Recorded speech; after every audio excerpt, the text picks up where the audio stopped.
this week's parsha, Matos-Masay. At the conclusion of Masay, we stand up in unison and call out to the whole congregation, the whole Klal Yisrael, Chazak, Chazak, V'nis Chazek. We have to live with chizuk. That's what carries us into the next day with sunshine, laughter, and gladness of heart. So we need always chizuk, strengthening one another and ourselves. Now, this Shabbos is Shabbos Mevorachim. It's Chodesh Av. Chodesh Av always has one day Rosh Chodesh. It's never two. And the Shulchan Aruch said, Mishenichnis Av, Mematim B'Simcha. That when we come into the month of Av, we lessen our frame of mind in terms of happiness or simcha, but there is a Hasidish taich exactly the opposite. Mishenichnis Av, that when we come under the umbrella of the month of Av, which there were lots of tragedies and lots of bad things happened to Klal Yisrael, so how can we avoid having to swim in the sea of despair, disappointment, and depression? Mematim, how can we lessen that?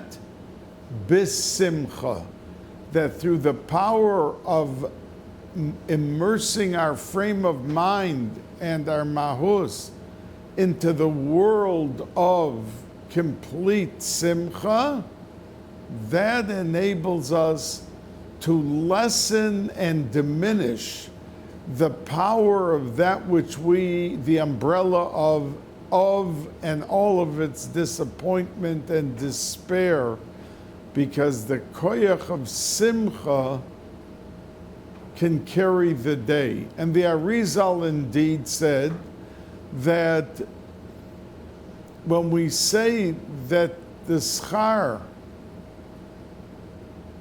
that there's no schar in the whole world that could measure up to payment for a mitzvah, but for simcha shel mitzvah we could get schar in this world, because the power of simcha, when we do a mitzvah or we learn a blat Gemara, escorts us into the world and realm of uplifting ourselves to a higher plateau with which we can each and every day live and daven and learn and do mitzvahs and all of the chesed that we do with the power of simcha. Now, we know that the Arizal has for each month a different siruf, and that when we say the final bracha of Musaf on Rosh Chodesh, Baruch Atah Hashem, Mekadesh Yisrael v'Roshei Chodoshim, when we say that Shem, Baruch Atah Hashem, we're supposed to think of the lineup of the letters of the Shem Havaya of Yud Kei Vav Kei that we have when we think of the power of the month in Musaf of Rosh Chodesh. Now, the tzira for the month of Av is Kei Vav Yud Kei, and that Shem, if you pronounce it, it's Havaya. Now, whenever we want to refer to Yud Kei Vav Kei, we say the Shem Havaya, whether it's the month, not what we have to be mechaven in the Shemona Esrei, but the referral into the world of these shemos. We always refer 12 months a year, when we refer to the Shem Havaya, we call it Havaya, which is the tziruf of. Why is that? Why would we, in the middle of Pesach or Sukkot or Chanukah, always refer to that tziruf of the month of above and beyond anything else when we want to refer to the Shem Havaya, to the holy name of HaKadosh Baruch Hu, Yud-Kei Vav-Kei? And the answer is that since on Tisha B'Av, because Rosh Chodesh, the day of Rosh Chodesh, is like the head of the month, and like the head of our body could live and exist very well without a finger, lo aleinu, lo aleichem. No one should ever lose even a finger. But we could live if somebody lost a finger. But if somebody lost their head, they're not alive anymore.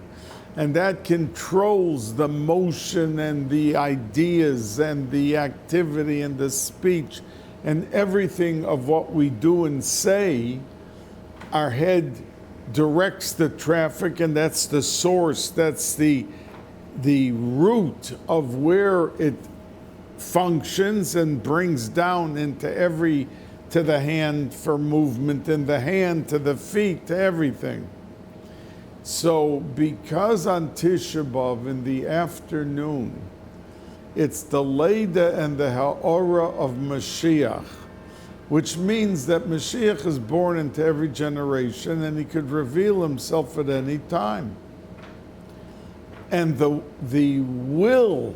willingness, the ratzon of Mashiach to reveal himself is heightened on Tisha B'Av after Mincha.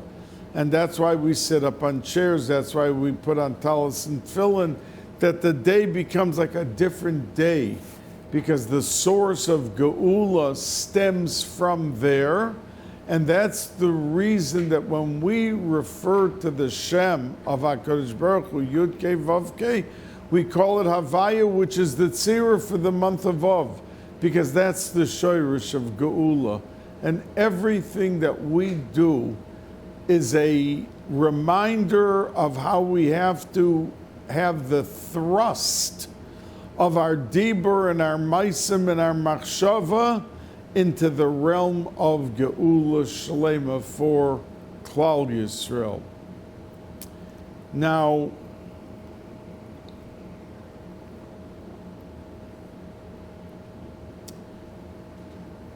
the pasuk in our Sedra begins, Vayedaber Moshe el Roshei Hamatos Livnei Yisrael Lemor Zeh Hadavar Asher Tziva, and it goes into the idea of Nedarim and Shavuos. And it's the only time in Kol HaTorah Kula, excuse me, that a Sedra begins like this. Usually it's Vayedaber Hashem el Moshe Lemor, which means that Hashem spoke to Moshe, and Lemor is that he was commanded to in turn say it over to Klal Yisrael. But over here it doesn't mention anything like that. It says Vayedaber Moshe el Roshei Hamatos. So the Ramban says that the reason for this is that it is so severe and so important that having diverted from the usual beginning of how a parsha begins, it serves notice to Klal Yisrael, wait a second, this isn't business as usual, which is Hashem el Moshe, which is gewaltig. But this was to catch their attention to the severity of what they say and what they do. We know that Yom Kippur, as holy as it is, and we're all like angels on Yom Kippur, we don't eat, we don't drink, we wear white, we're in our kittles, that it is a day that's encompassed within the realm of the highest of high. Yet we do not begin Yom Kippur we take out 2 Sifrei Torah, which is never done. And the 2 people carrying each Sefer go next to the Bal Tefillah, and he says, Kol Nidre. Kol Nidre, even you find in the Reform places and everywhere, that's a highlight, that their Chazan is singing Kol Nidre and beginning the service with, and that's the whole Klal Yisrael. Because we cannot go into Yom Kippur and begin myriad, which is Keneged Nefesh. And there's 5 Shemona Esreis, Nefesh, Ruach, Neshama, Chaya, and Chida. But the first thing first, we have to take a look and be cognizant and aware of everything that we said or promised or made a shavua. And we're really not allowed, when people say, oh, I swear to you, that's a terrible thing, because that's a lashon of shavua. And the Gemara says that when they went into court to take a shavua, they turned off all the lights and they wore black and they carried candles to set a mood, a tone of death. Because if Chas v'Sholom, the person swore falsely, it was a death sentence from heaven. In other words, they didn't know if he was telling the truth or he wasn't. But heaven knew, and it's so severe that before we can begin Yom Kippur, we have to first clean the slate with Kol Nidre, that all the vows and promises that I made, and I said I'm going to do this, I'm going to do that we walk away from through Kol Nidre, and we have as our testimony 2 Sifrei Torah standing right there in the most solemn moment to be able to enter into Yom Kippur. So that is the beginning of Yom Kippur. And that's what our Sedra, so says the Ramban, that it's so severe that they wanted to change the whole scene. And that Hashem didn't tell Moshe and that he would then go and tell Klal Yisrael. He first went and told the Roshei Hamatos, the head of each Shevet.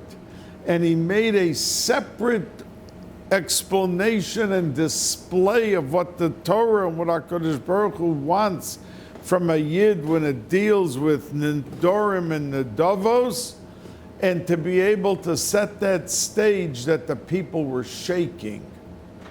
So says the Ramban, but the Chassam Sofer says another reason. Roshei Matos, one of their biggest tests in life, leadership. Leaders get up in front of the people, and many of them trip and say to the people what the people want to hear. They're not interested in being unpopular and have to have an uphill battle for what may be the right thing, but the people may not want to hear it. So Moshe Rabbeinu, says the Chassam Sofer, took the heads, the leadership, and warned them and told them personally, you can't play the popular game. You have to be so cautious in what you say as a leader to your people. Now, leadership does not mean only the Rav of the shul or the chief rabbi of a city. Excuse me. What leadership means, that a father in a household who's a leader, that a mother in a household, a teacher in a classroom, that we all have leadership roles one way or another, that we have to be very careful what we say, because it's going to come back. This is what the Chassam Sofer says. It's going to come back to haunt you. Oh, didn't you promise us this? Didn't you say this and that? Would be or wouldn't be.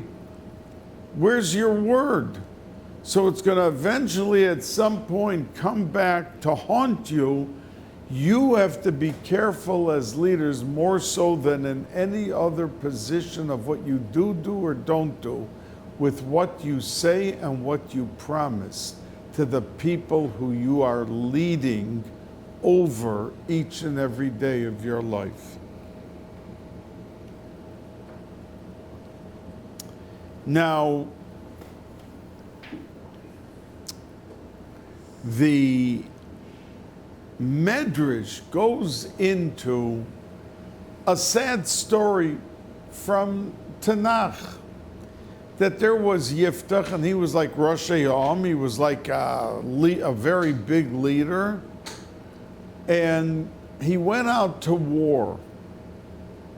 And in the war, he said, Rabbanu Shalom, if we win this war, whoever or whatever comes out of the door of my house when I come home from the victory, Be'ezus Hashem, I'm going to give as a korban. I'm making a neder and promising you that item as a korban. And when he won the war and he came home, lo and behold, who walked out of the door? His daughter. And it was a terrible tragedy, because at the end of the story, the Gemara says it and the Medrash brings it, that there's an opinion that he brought his daughter as a korban and she ended up dead.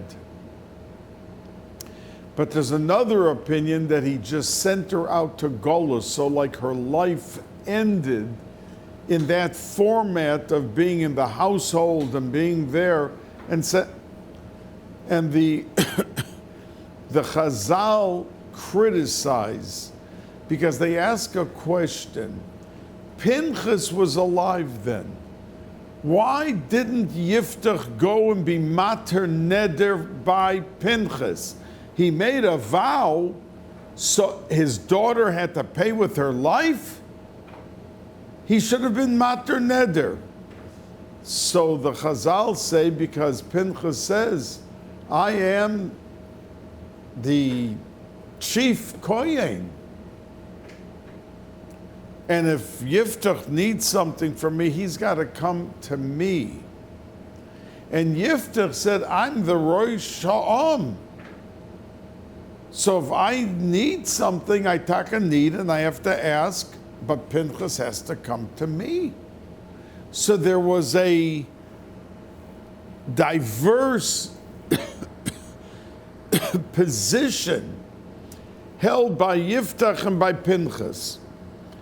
And at the end, the daughter lost her life. And the Medrash even says that because these two, Pinchas and Yiftach, stood on the ceremony of the positions that they held, and that his daughter was, she paid the Lashon is with her blood,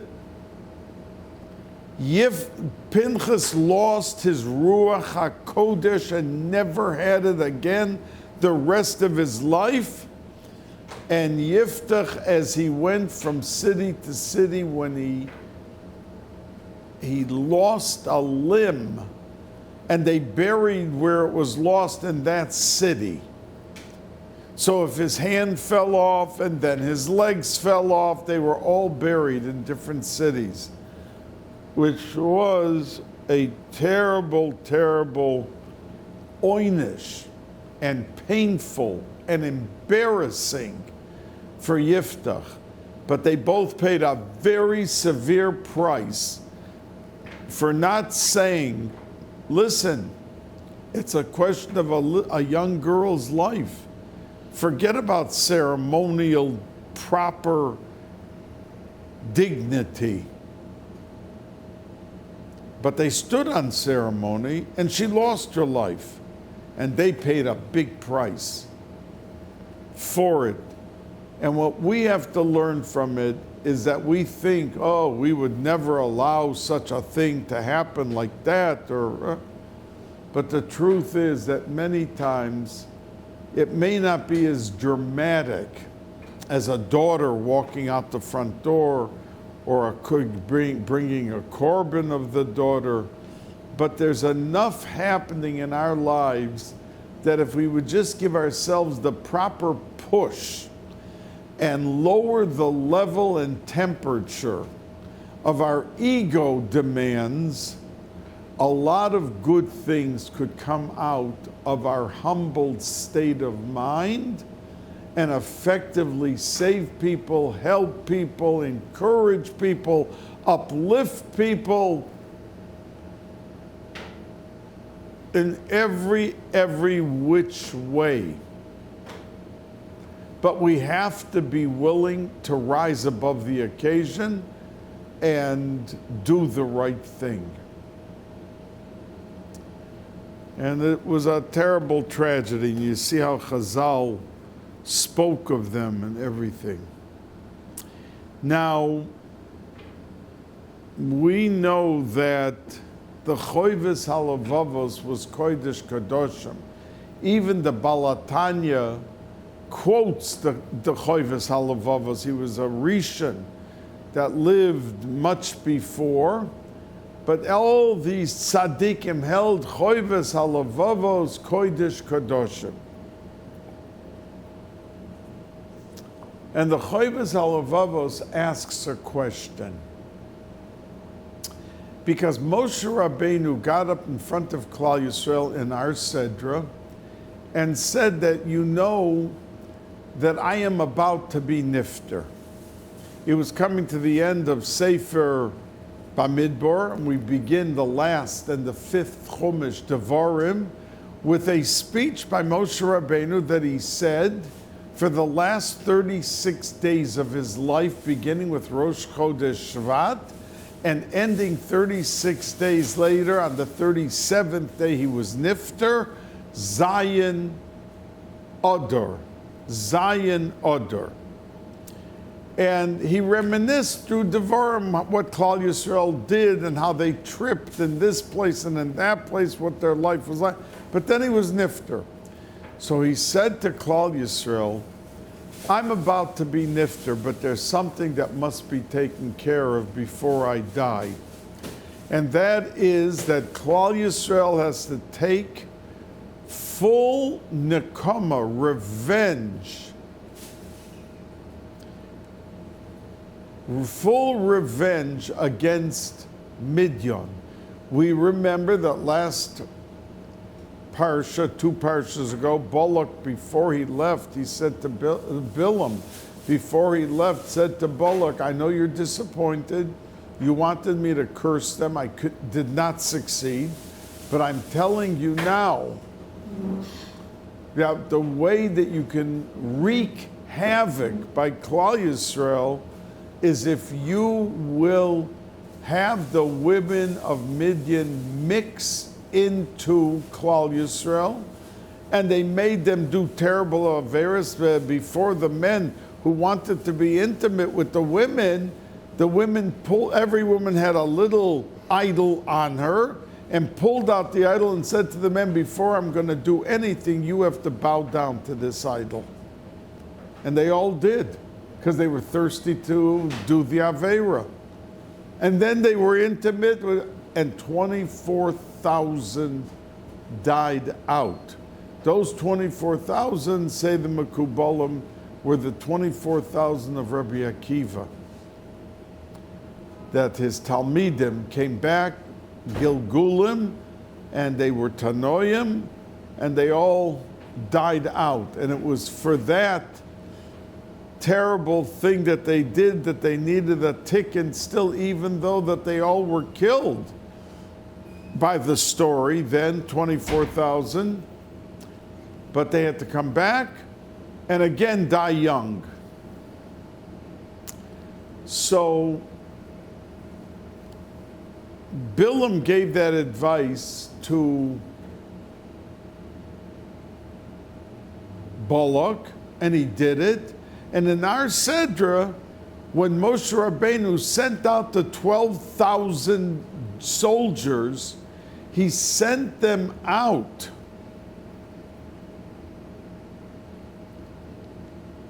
as a revenge purely for HaKadosh Baruch Hu, no negias, no nothing, and that's the reason. And after that, he said, then I'm going to end up dying. But that waging of that war has to happen first. And it has to happen with purity. That was the reason that Shevet Levi went, because there was 1,000 from each Shevet who waged this war. But you would ask, what was Levi doing there? Levi never went out to fight in a war. But over here, the Meforshim explain that everyone was told that usually when you go out to a war, you have victory in mind. You begin, forget about that. Yeah, you may say, oh, thank you, Rabban Shalom, but you come back with that pride and that, oh, wow, we were victorious, we cornered them, we this, we that. So, because the Mefarshim say there was such purity, 1,000 from Shevet, that was the only war that they fought. Because this was Nakom Nikmas Hashem. And it was so pure, and that's why Menashe and Ephraim went as one Shevet. Like this, we count them as two. They got 2 Chalokim in Eretz Yisrael. But because we wanted to include Shevet Levi, we wanted it to still be Yud Beis Shvatim, and therefore they went out as one, Ephraim and Menashe, and Levi went out as their own distinct, separate thing. But why was this exception made that for this war they should go?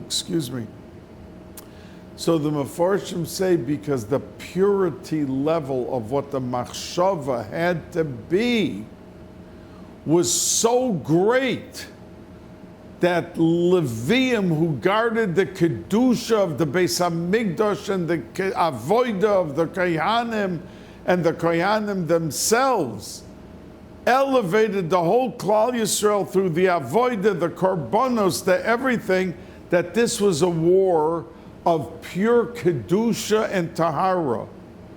And that's why they were included and they went out also. Now, and they were successful. Now, when they came back, Moshe Rabbeinu got very angry with them. Because Moshe Rabbeinu saw that they were bringing they wanted to bring korbanos, and he figured, Moshe Rabbeinu figured that they must have been tempted to be intimate with the women, and they must have been. So he got very angry. Look at the pasuk, Vayiksof Moshe. But Elazar came forth and said, no, absolutely not. So why in the world, Moshe Rabbeinu asked, what do they feel so guilty about that they're... So he said, because you see in our Seder, they learn out in Chulin, the Gemara Chulin, many of the halachas of kashrus, of fire that you have to put through certain kalim, and in other things you have to put it into boiling hot water to make them kosher. So the halachas of kashrus with kalim and all of that, you learn up from a lot of these psukim when they came back with the kalim. But one of the halachas was that things inside of its boleya, that if someone takes something treif and they cook it and they put it into a pot, and then they wash out the pot completely, so you think that everything is so good, but no, into the actual vessel, it seeps into the sides and the walls of the vessel, some of that treif. And you could even prove it if you take water and you color it blue, and then you empty out the pot and you scrub it down and you wash it with hot water, with cold water, with everything, and then you fill it up with water, clear water, you'll see that it becomes blue, that there's some tint, because it went into the sides, the walls of that thing. So Bnei Yisrael, when they heard this, they realized that if a person has a bad machshava that's not kedusha or tahara, it seeps into the walls of the olam hamachshava, to the brain, to the thinking process. And when they were there, they saw that there were many women, so somebody may have had a machshava to do something with the women. And if that seeped into their minds, they had to now do tshuva. And that's why they were doing tshuva. But not that they did anything in and of itself. And that's why it says that we learned out so many halachas from this, explaining klicheres and all of these halachas from these psukim of our Sedra. Now, as I opened with a question of the choives halavavas, but I didn't tell you the question. The question he asks is this, that the pasuk says that when Klal Yisrael came back from the fighting this war and they were victorious, the pasuk says that they were haboim la milchama. They were coming back to Klal Yisrael, to the Zakenim and Moshe Rabbeinu. They were coming back to the war. So the Choives Halavavos asks, what do you mean they were coming back to the war? It should say haboim min hamilchama, that they're coming back from the war. They finished the war. They were victorious. So why does it say haboim la milchama, that they were coming to the war? So he says a very important yesod for each and every one of us to realize that the Choives Halavavas says that when people come back from victory, it could suddenly and eventually come into their minds, you know, when we got to this point strategically, we thought of doing this and this, and we knocked them out. So they suddenly start giving themselves credit as if they did it, or it was their plan, or it was their strategy that led to the victory. But says the Choives Halavavos, haboyim la milchama, because the war just begins with how you think of your victory. You're first coming now to war.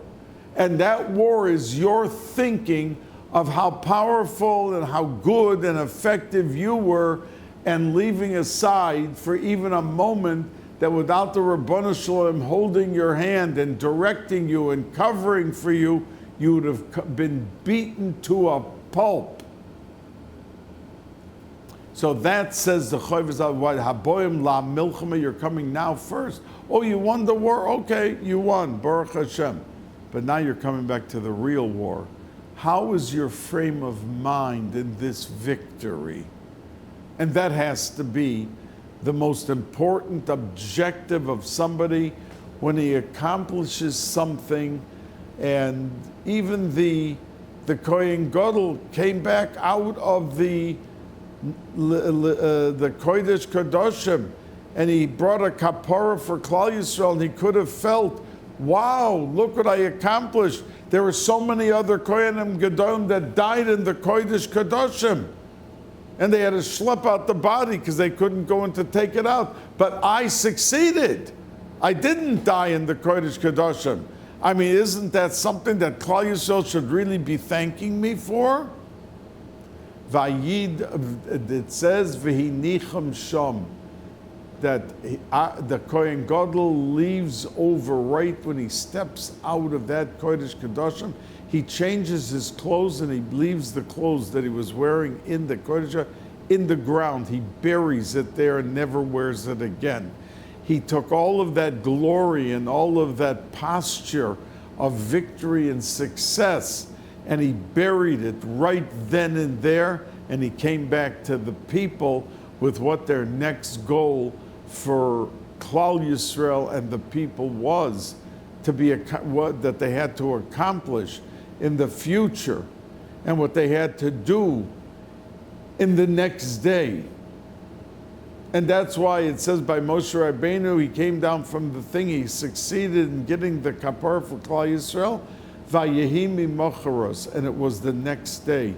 The next movement of what his mission was as a leader, not basking in the glory of patting himself on the back of, look how great I was. HaKadosh Baruch Hu wanted to destroy all the people, and I begged him not to, and I succeeded. He didn't have that machshava.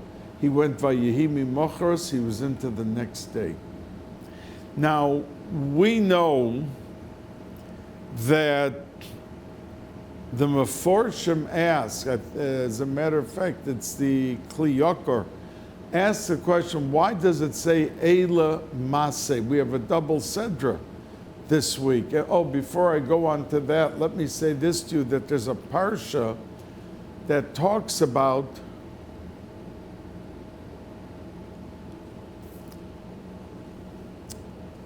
that Reuven and Gad came to Moshe Rabbeinu and said, you know, we have a lot of cattle, and we would like to stay on this side of the Yarden because it's very fertile and grass, landscaping, lush greenery and everything for our cattle. By Hasidim, they translated the word mikneh means cattle. Rav means a lot. There's a lot of cattle. That's what the pasuk says. They said. But umikneh, the word mikneh, also means mikneh, a kinyan, to acquire. Rav in their Rebbe. We know the Chazal say the two closest supporters and most loyal Shvatim to Moshe Rabbeinu was Reuven and Gad. Reuven and Gad. These two were the closest and most loyal. So they knew that their Rebbe, Moshe Rabbeinu, was not going into Eretz Yisrael, and they wanted to stay outside of Eretz Yisrael together with their Rebbe, because Umikne Rav, they had acquired a possession in their Rebbe, in his heart, their closeness and their posture of everything that they did and had was a tribute to how close they were to Moshe Rabbeinu. And that's why they wanted to say, we know there are other reasons that everyone that died in the Midbar had to hang on to a tzaddik to get back to Eretz Yisrael by Tchias HaMesim, and that's why Moshe Rabbeinu had to be left there. And I once mentioned to you, that's why we're tzaddikim who died in Chutz La'aretz in different places. They said, bury me in the local cemetery, don't take me back to. They wanted to stay in Chutz La'aretz because in their cemetery they would be able to be the vehicle to help other Yidden get back for Tchias HaMesim, that they may not have the schus and the power to be able to get back and be part of Tchias HaMesim. Now, the Sfas Emes says that when I told you about Midian, that they went and waged war, the Torah, the Lashon is Heicholtzu. And Heicholtzu means to remove, or, because like by Chalitza, we remove the shoe, Heicholtzu, or prepare yourself for war. So the Sfas Emes says that why was that lashon used? Because they had to remove themselves from any personal investment in this war for any personal reason. And that's why I told you that Shevet Levi went, because it was pure for Kedusha and Tahara, for the Nekama for HaKadosh Baruch Hu. So the Heicholtzu, that when a person removes his own negias from whatever he's doing, a person serves a Suda and there's 3 aniyim sitting there by his Suda, he could be standing there, oh, look, Rabbana Shalom, at the chesed I'm doing, look at the kindness, please give me back kinda.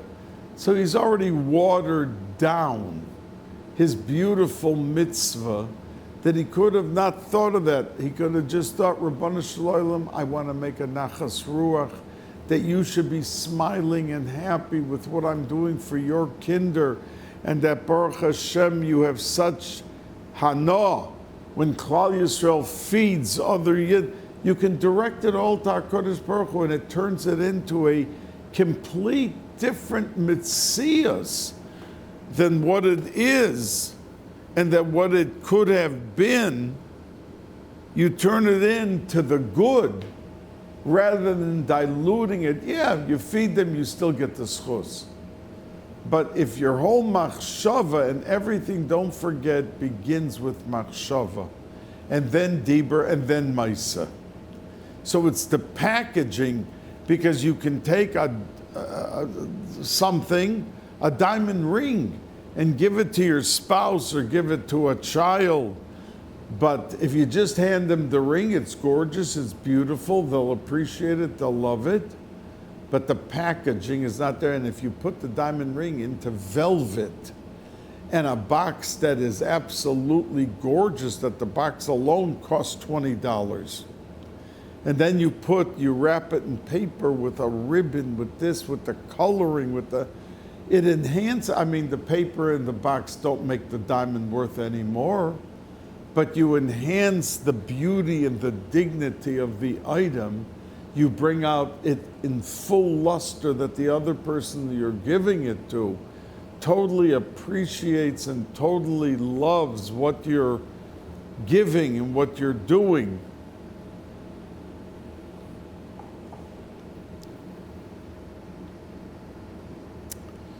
So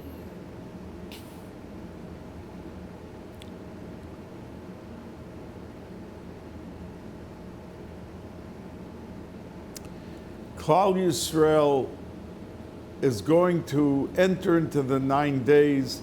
We have the power to transform these days into days of simcha. And as a matter of fact, I think it was the Apter Rav who compared the 9 days to the 9 days of Sukkot.